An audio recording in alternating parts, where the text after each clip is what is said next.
Eu não sei o quanto você está familiarizado com aquela história de que antes de vender a Lucasfilm para a Disney, ia ter uma série de TV de Star Wars. Olha só, não sei quanto você sabe disso, mas isso é um fato, tá bom? Isso não é um rumor. Mas olha só que interessante, agora sabemos mais detalhes sobre essa série cancelada de Star Wars, que aparentemente, mano, ia ser um bagulho gigantesco. Vamos dar uma olhada então no que saiu oficialmente. Eu vou ler aqui a matéria da Variety, que é o portal gringo de notícias, e vamos dar uma olhada no que foi dito sobre essa série. Principalmente, cara, fica até o final do vídeo, eu quero fazer uma reflexão sobre o George Lucas em si. Faz sentido, eu prometo que faz sentido. Mas antes de começar então, deixa eu pedir pra você deixar um like no vídeo, ó. Tá vendo a plaquinha? Cadê? Aqui, tá espelhado aqui. Deixa um like no vídeo, se inscreve no canal pra você não perder nenhum vídeo. Estamos tentando chegar na meta de 200 mil inscritos, caso você queira ajudar aqui o canal, se inscreve e compartilha pros seus amigos, tá bom? E se quiser ajudar o canal financeiramente falando, você pode ajudar tanto nesse QR Code que eu vou deixar aqui na tela, escaneia com a câmera do seu celular e não com o aplicativo do banco. Manda um Pix, 5, 10, o que você puder pra ajudar, claro, se você puder ajudar. Ou também se torne membro, que tem conteúdo exclusivo para os membros. Aqui tem um botão Seja Membro aqui embaixo, que por 5 você já me ajuda.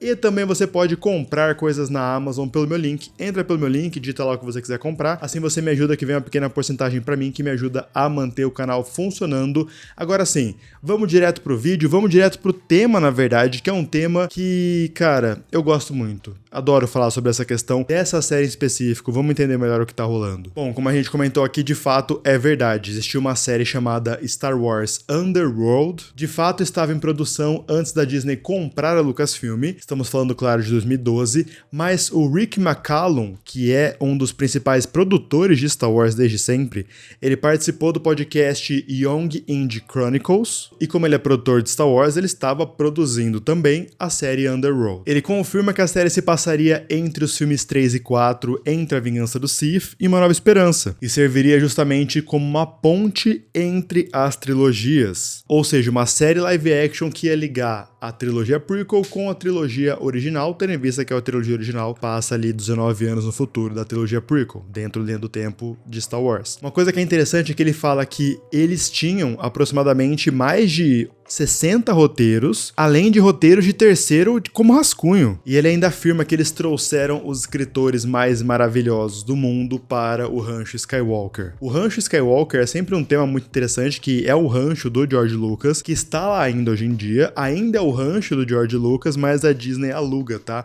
Eu não sei se vocês lembram quando eles anunciaram a Alta República, rolou ali um trailer de anúncio tal da Kathleen Kennedy, junto com os escritores da Alta República no Rancho Skywalker. Então é um lugar onde eles vão para se reunir e discutir o roteiro, escrever o roteiro. É tipo uma grande imersão para escritores e criadores de conteúdo oficial, obviamente, da Lucasfilm Star Wars. Então, de fato, George Lucas reuniu escritores, a gente não sabe quem são esses caras, mas aparentemente são pessoas gigantescas ou muito boas. E sobre os roteiros, cara, essa é a parte que mais me apetece, porque o McCallum fala o seguinte, ele fala que esses roteiros eram sombrios, eram sensuais, eram violentos, e eram roteiros absolutamente maravilhosos, complicados e desafiadores. Peraí, rapidinho. Você tá querendo me dizer que ia ser um Star Wars mais adulto, mais maduro? George Lucas estaria produzindo uma série de TV de Star Wars, pelo que o McCallum tá falando, mais madura, mais uma vibe Vingança do Sith mesmo, assim, uma coisa mais política, mais densa. Cara, sensual, violento, complicado, desafiador.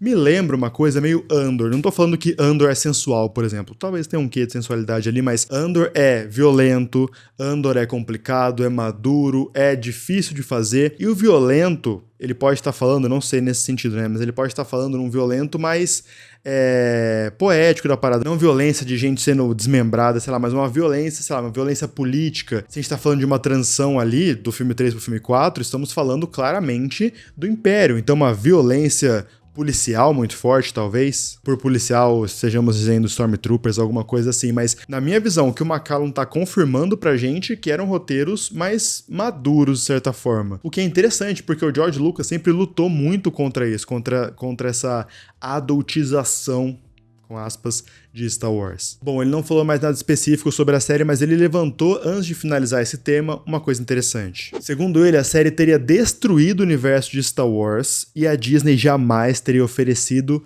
para comprar a franquia de George Lucas. Ele ainda afirma que não produzir Underworld vai ser sempre uma das grandes decepções das nossas vidas, nossas como produtores da Lucasfilm, ele tá falando dele, obviamente. O problema era que cada episódio era maior que os filmes, então o mínimo que consegui com a tecnologia que estaria disponível na época foi aproximadamente 40 milhões de dólares por episódio. Bom, ele tá deixando claro que ele realmente estava produzindo a série, pegando dinheiro, pegando como é que ia fazer a série pelo tamanho do roteiro ali. 40 milhões por episódio é um nível altíssimo, a gente tá falando de TV, cara, nos anos 2010.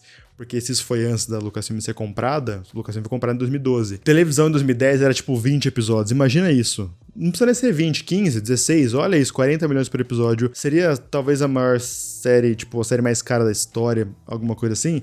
Uma coisa que Star Wars de fato merecia. Sim, talvez, mas não rolou. E ele deixa claro aqui que o problema foi a verba, isso é bem interessante de pontuar. Se a gente voltar um pouco no tempo, quando o George Lucas começa a fazer série de TV, ele faz Clone Wars, por exemplo, em parceria com a Warner, por isso que passava na Cartoon. A Warner ajudou a pagar, inclusive transmitiu a série, né, passava na Cartoon Network.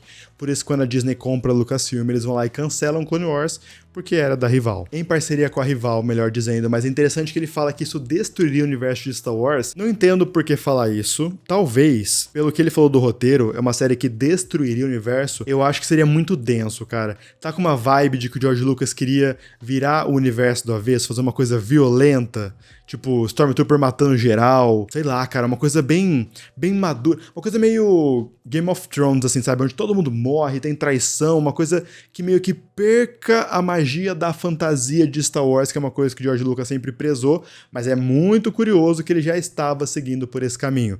E aí que eu quero finalizar esse vídeo, como eu falei pra vocês no começo, falando sobre genialidade, cara. Olha só, o que salvou, entre aspas, Star Wars nos últimos anos foram as séries de TV, né? Foi The Mandalorian, Boba Fett e tal. A Kathleen Kennedy, querendo ou não, ela sempre vai ficar marcada por isso em Star Wars. Entregou filme ruim, entregou filme bom, beleza.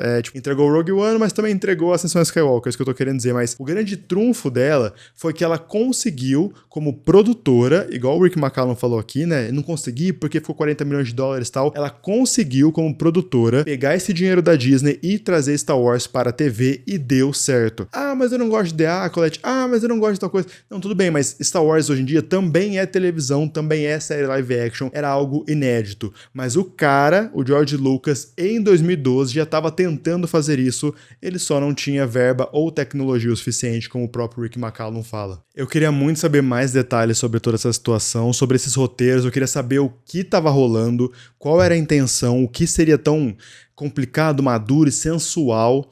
Um Star Wars sensual é algo que tá faltando mesmo. The Acolyte até tentou, mas tinha tanto erro ali rolando no roteiro que acabou ficando em segundo plano. Mas é interessante, mostra um pouco como a visão do George Lucas estava mudando.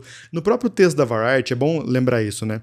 Eles relembram uma entrevista do George Lucas em 2020, onde ele fala que foi muito difícil vender a Lucasfilm, não foi algo que ele estava feliz em vender. Ele só estava muito cansado, ele estava planejando uma nova trilogia, mas ele estava com 69 anos e também tinha uma nova filha a caminho, inclusive. Então nessa entrevista ele fala que ele parou e pensou, tipo, cara, eu não quero fazer isso pra sempre, eu já fiz isso nos últimos 40 anos, eu tô cansado, e se eu passar pra alguém a presidência e ficar como, sei lá, presidente, mas tiver um cara que manda, tal, passar pra alguém sem vender a empresa, eu vou continuar trabalhando, porque eu vou ter que cuidar de tudo e eu vou querer me meter em tudo. Então, a ideia de vender pra Disney meio que surgiu daí. Ele já estava cansado, as prequels não foram muito bem recebidas, Star Wars estava muito embaixo, inclusive, em 2010. Então a ideia de vender por 4,05 bilhões meio que surgiu daí. Mas é interessante ver que tinha a série em produção.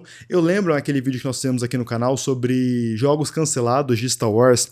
Lá nós comentamos que tinha um jogo do Lords do Sith, que era um jogo do Maul, que a produtora tava fazendo lá, que recebeu carta branca ali da LucasArts no braço de games e tal, e do nada eles pararam de ser respondidos, e do nada eles viram que a Disney comprou e cancelaram os projetos, e assim continuou, sabe? Tipo, vida que segue. Aparentemente com a série foi meio assim, eles não estavam conseguindo produzir, era muito caro, a Disney chegou, o George Lucas vendeu, e mano, cancela tudo isso, vamos engavetar, o que é uma pena, cara. Pô, a Kathleen Kennedy, papo 10 mesmo, podia reviver esse projeto aí, hein, mano. Pro Disney Plus, pra Hulu, tanto faz. Aproveita que Andor tá super em alta e tá todo mundo esperando aí a segunda temporada. Mano, agora seria o time de anunciar essa série.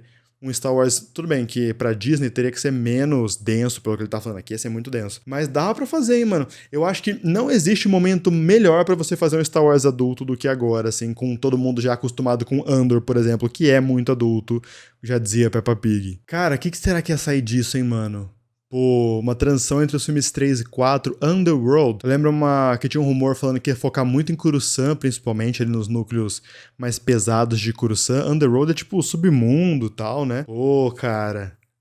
Assim, eu sei que a gente tá se doendo por algo de 10 anos atrás, 12 anos atrás, mas pô, cara, olha o que podíamos ter tido, hein? A gente tá vindo de uma leva nas últimas semanas onde pessoas estão falando sobre projetos cancelados de Star Wars, né? O Mark Hamill falou sobre os 12 filmes de George Lucas. Já fiz esse vídeo aqui no canal explicando essa história, eu vou deixar aqui no card. Agora o Rick McCallum fala sobre a série cancelada. Tá rolando um revival aí. Talvez isso aqueça os temas e eles voltem com os projetos. Por que não? Não vejo por que não. Muito obrigado por ter assistido o vídeo até agora. Não esquece de comentar, deixar um like e se inscrever. Eu sei que é chato ficar pedindo, mas por favor faça isso. E também, se quiser ajudar o canal financeiramente falando, já falei, vire membro ou mande um Pix pra esse QR Code que eu vou deixar aqui na tela, com a câmera do seu celular, não com o aplicativo do banco, porque ele vai abrir um site, aí lá você depois faz o Pix do banco e tal, enfim. É o livepix.gg/nortondomingues. Ou aproveita aí a semana do consumidor, o mês do consumidor, na verdade, e compre pelo meu link da Amazon. Entra no meu link, digita lá o que você quiser comprar. Assim você me ajuda muito e vem uma pequena porcentagem pra mim que me ajuda a manter o canal funcionando. Muito obrigado por ter me ouvido até agora. Te espero aqui no próximo vídeo. Valeu, falou, tchau, é nóis!